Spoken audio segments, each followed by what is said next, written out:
Who is Muhammad? Peace be upon him. He is a human, not a demigod, nor a son of God. He himself said he was human. I am a human like you. Related by Al-Bukhari 401 and Muslim 573. And as God ordered him to, he informed people of this. Say, قل إنما أنا بشر مثلكم يوحى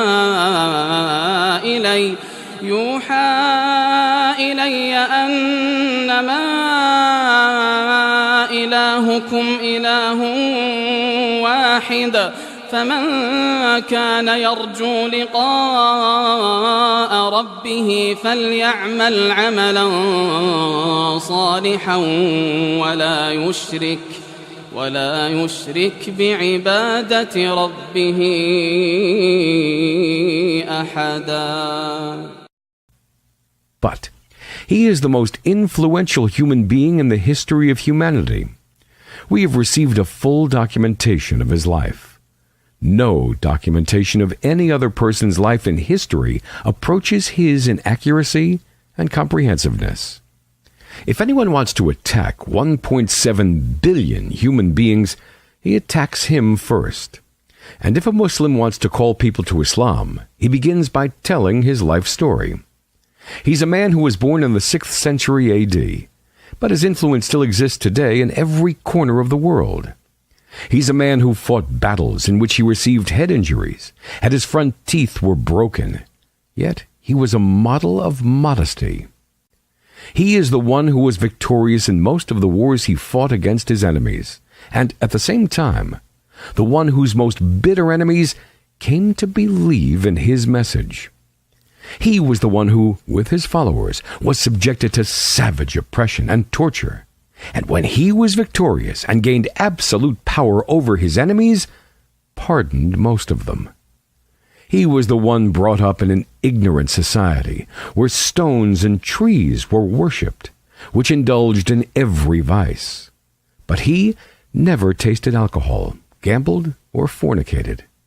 When the words, "the honest and trustworthy," referred to a particular person, those who heard them knew that they referred to Muhammad, peace be upon him.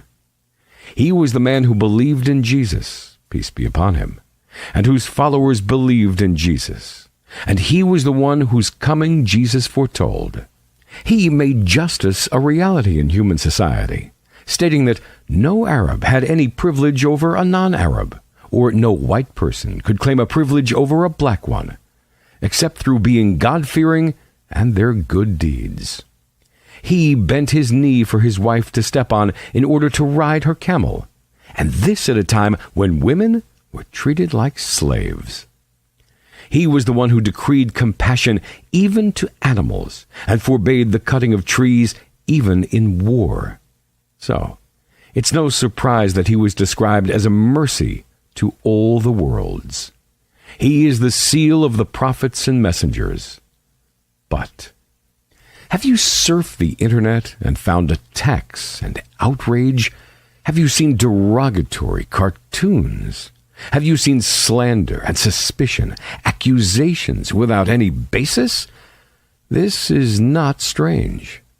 Ever since the day Muhammad, peace be upon him, was sent to the world, his tribe, the Quraysh, placed men at the gates of Makkah with one mission: to spread false propaganda against Muhammad, peace be upon him, to every visitor to the city. They even sent men to neighboring tribes to warn of the danger of Muhammad, peace be upon him. These hired mercenaries still live among us. You see them on TV channels, websites, and social media platforms. You can either give your mind a permanent vacation and let these people shape your consciousness in any way they please, or you can make a decision to listen to Muhammad, peace be upon him, so you can learn the truth about him for yourself. It's a decision only you can make.